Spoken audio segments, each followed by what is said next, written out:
نذیر اکبر آبادی اردو کلاسیکل ادب میں ایک بہت معروف اور بہت مشہور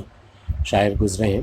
اور یہ عام زبان استعمال کرتے ہیں، اپنی شاعری میں عام لوگوں کی زبان یہ استعمال کرتے ہیں، اور عام بول چال کی زبان میں ان کی شاعری کافی مقبول رہی، اور یہ نظمیں زیادہ تر لکھا کرتے تھے۔ ان کی بہت ساری مشہور نظمیں ہیں، ان میں سے ایک نظم مفلسی لے کر حاضر ہوا ہوں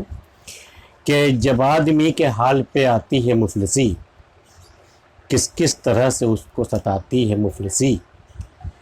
پیاسا تمام روز بٹھاتی ہے مفلسی، بھوکا تمام رات سلاتی ہے مفلسی، یہ دکھ وہ ہی جانے جس پہ کہ آتی ہے مفلسی، یہ دکھ وہ جانے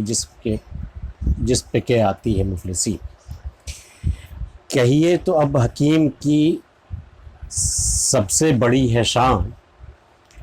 تعظیم جس کی کرتے ہیں نواب اور خان، مفلس ہوئے تو حضرت لقمان کیا ہے یاں، عیسیٰ بھی ہو تو کوئی نہیں پوچھتا میاں، حکمت حکیم کی بھی ڈباتی ہے مفلسی۔ مفلسی وہ شے ہے کہ حکیم جیسے باعزت شخص بھی جو کہیں جاتے ہیں تو اسے نواب سے لے کر کے خان تک بڑے بڑے لوگ جن کی تعظیم کرتے ہیں، تو ان حکیم کی کیا پوچھنا، اگر حضرت لقمان بھی مفلس ہو جائیں تو انہیں بھی کوئی پوچھنے والا نہیں، یہاں تک کہ حضرت عیسیٰ علیہ السلام بھی اگر مفلس بن کر کے دنیا میں پھر سے تشریف لے آئے تو انہیں بھی پوچھنے والا کوئی نہیں ہے، اور حکمت حکیم کی بھی ڈباتی ہے مفلسی۔ مفلسی میں اتنی طاقت ہے کہ حکیم کی حکمت تک ڈبا ڈالتی، اور جو اہل فضل عالم و فاضل کہاتے ہیں، مفلس ہوئے تو کلمہ تلک بھول جاتے ہیں،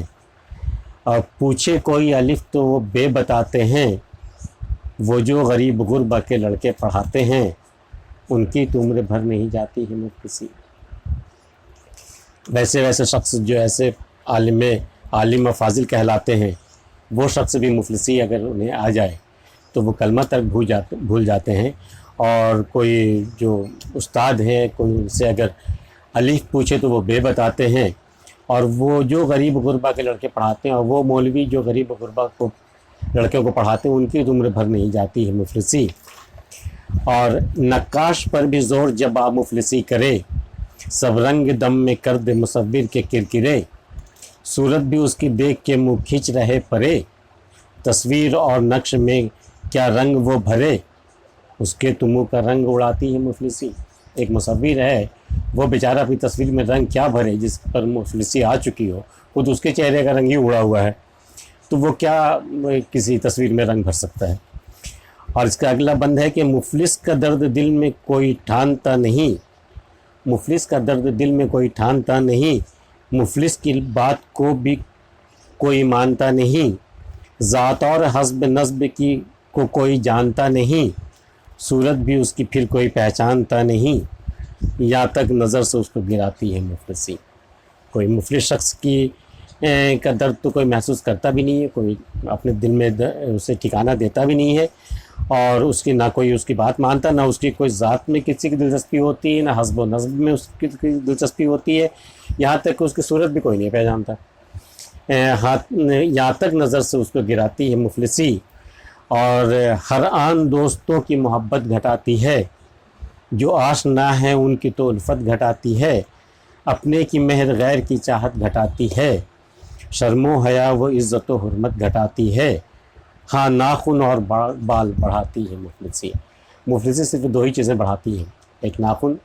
بال، اور دوستوں کی محبت بھی گھٹا دیتی ہے، جو آشنا ہیں جو جانتے ہیں وہ بھی انجان بن جاتے ہیں، اور اپنے کی مہر غیر کی چاہت بھی گھٹا دیتی ہے،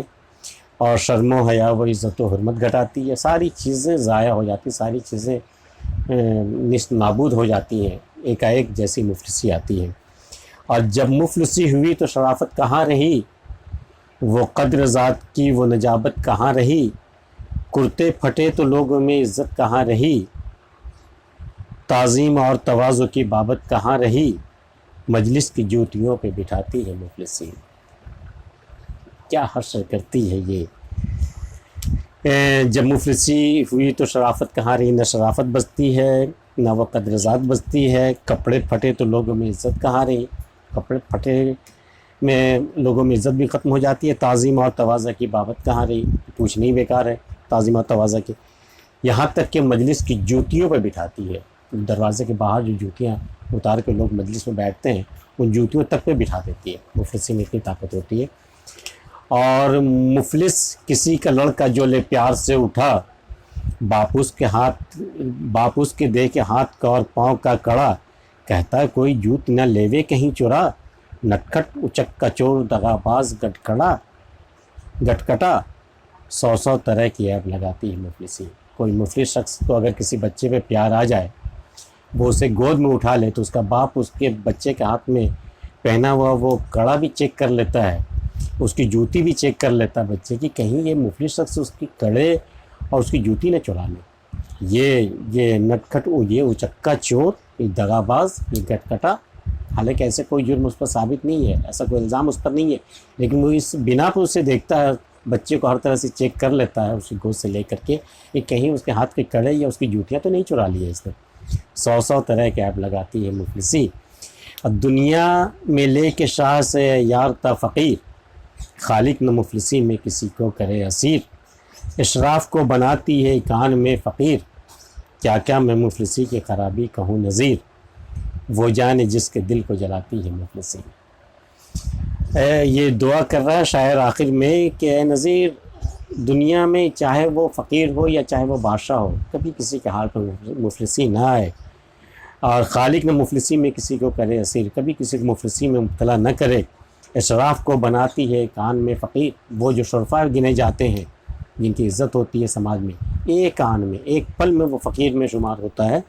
اور کیا کیا میں مفلسی کی خرابی کہوں نذیر. اور میں کیا کیا خرابی اور بیان کروں، یہ نظم میں بہت اختصار میں مفلسی کی خوبیاں بیان ہوئی ہیں، ورنہ اس کے سوا بھی بہت ساری اور خوبیاں ہیں اس میں. وہ جانے جس کے دل کو جلاتی ہے مفلسی. دراصل مفلسی کی حقیقت صرف وہی جان سکتا ہے جس کے حال پہ آئی ہے، دوسرا کوئی بیان نہیں کر سکتا اس کے. جب آدمی کے حال پہ آتی ہے مفلسی، کس طرح سے اس کو ستاتی ہے مفلسی. نذیر اکبر آبادی کی یہ نظم آپ کو کیسی لگی ہمیں بتائیے گا. ملتے ہیں پھر کسی اگلی ویڈیو میں، تب تک کے لیے